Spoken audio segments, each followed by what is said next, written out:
O Catecismo em um ano.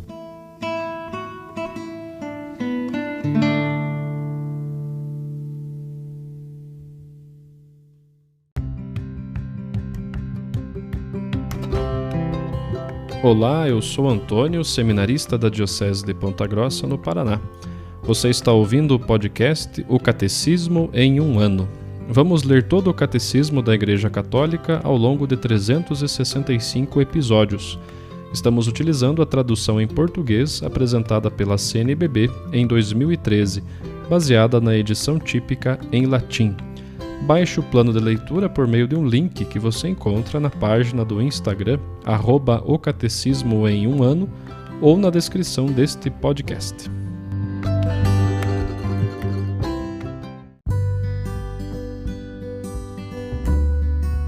No episódio de hoje concluiremos o capítulo 2. Nós vamos ler dos números 2691 a 2696. Lembrar que nós estamos na quarta parte, na primeira sessão ali sobre a vida em Cristo através da oração na vida cristã.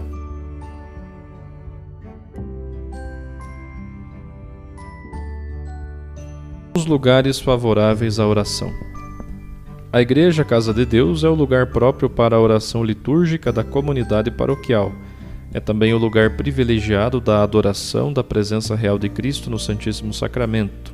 A escolha de um lugar favorável é importante para a verdade da oração. Para a oração pessoal, pode ser um recanto de oração com as Sagradas Escrituras e imagens sagradas, para aí se estar em segredo diante de nosso Pai. Numa família cristã, essa espécie de pequeno oratório favorece a oração em comum. Nas regiões onde existem mosteiros, a vocação dessas comunidades é favorecer a partilha da oração das horas com os fiéis e permitir a solidão necessária de uma oração pessoal mais intensa. As peregrinações evocam nossa caminhada pela terra em direção ao céu. São tradicionalmente tempos fortes de renovação da oração.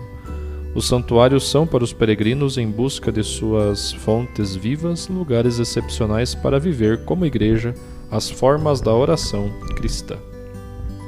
Resumindo, na oração a igreja peregrina é associada à dos santos, cuja intercessão solicita.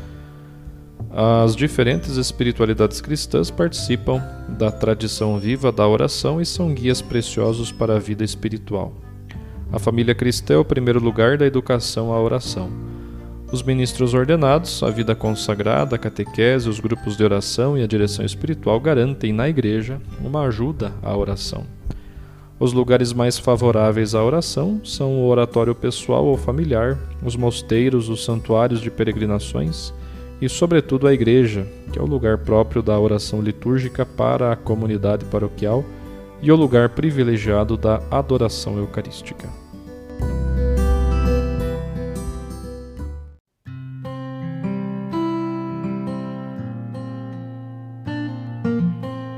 A Igreja Mestra em Oração. Esta catequese é do Papa Francisco do dia 14 de abril de 2021.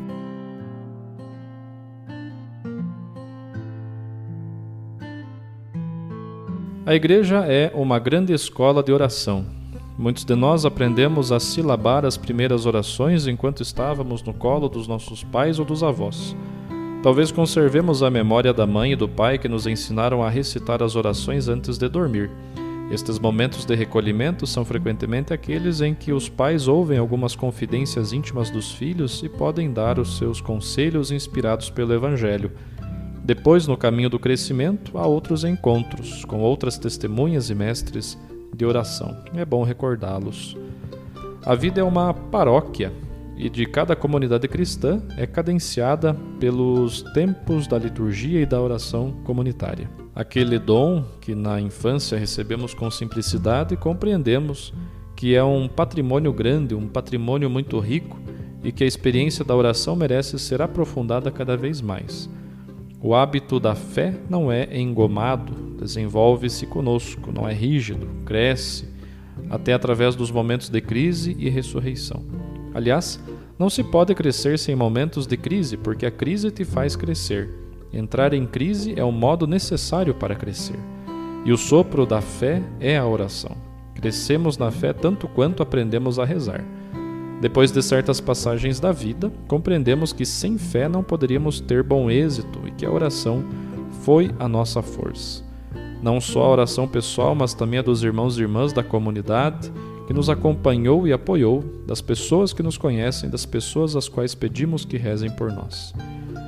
Também por este motivo, na igreja florescem continuamente comunidades e grupos dedicados à oração. Alguns cristãos sentem até a chamada de fazer da oração a ação principal dos seus dias.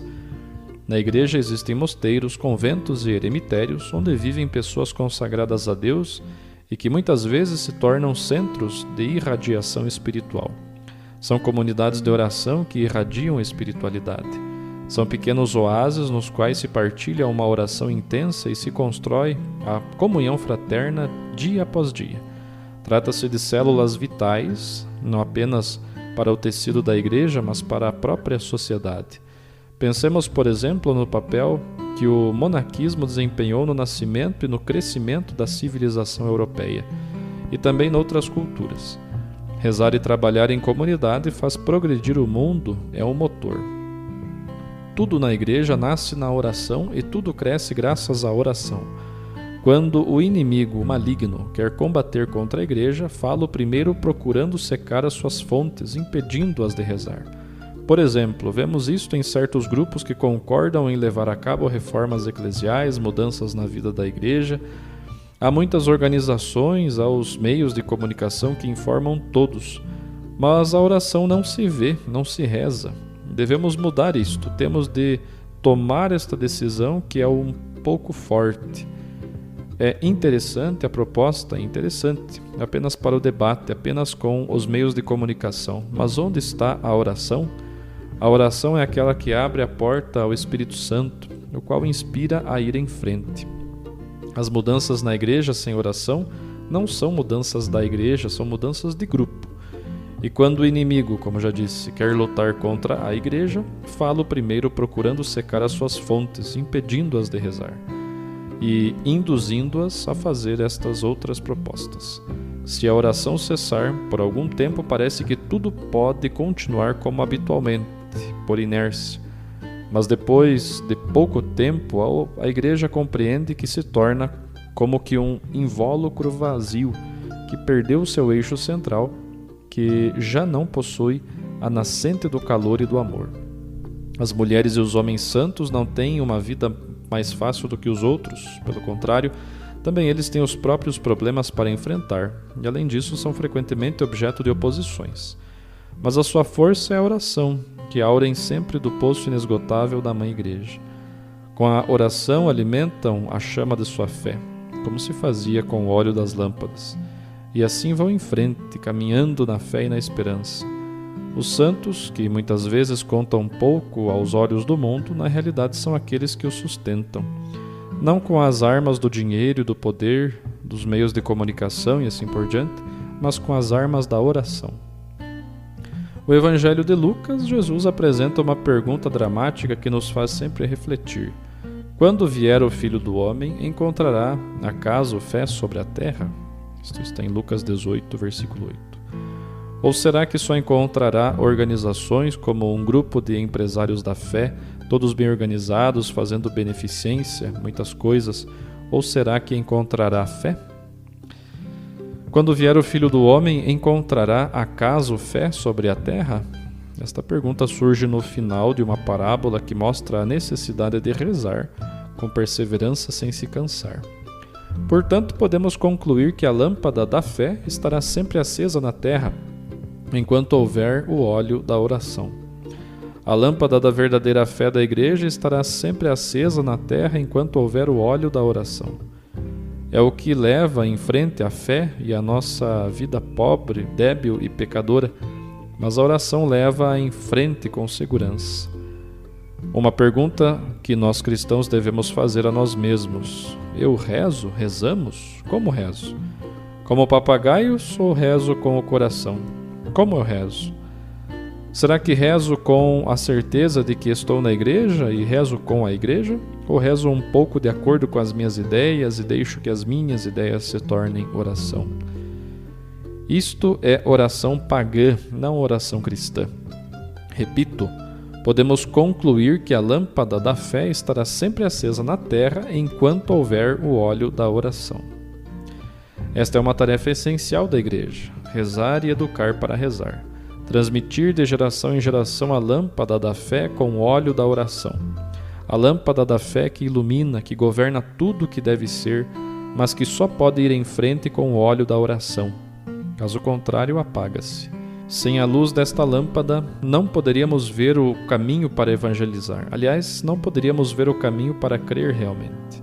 Não poderíamos ver os rostos dos irmãos dos quais nos devemos aproximar e servir. Não poderíamos iluminar a sala onde nos encontramos em comunidade.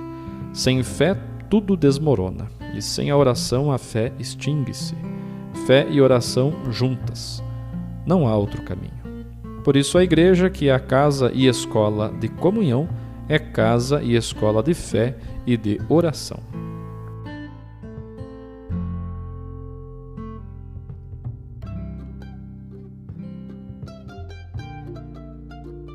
Os textos das catequeses papais encontram-se na íntegra no site da Santa Sé, vatican.va.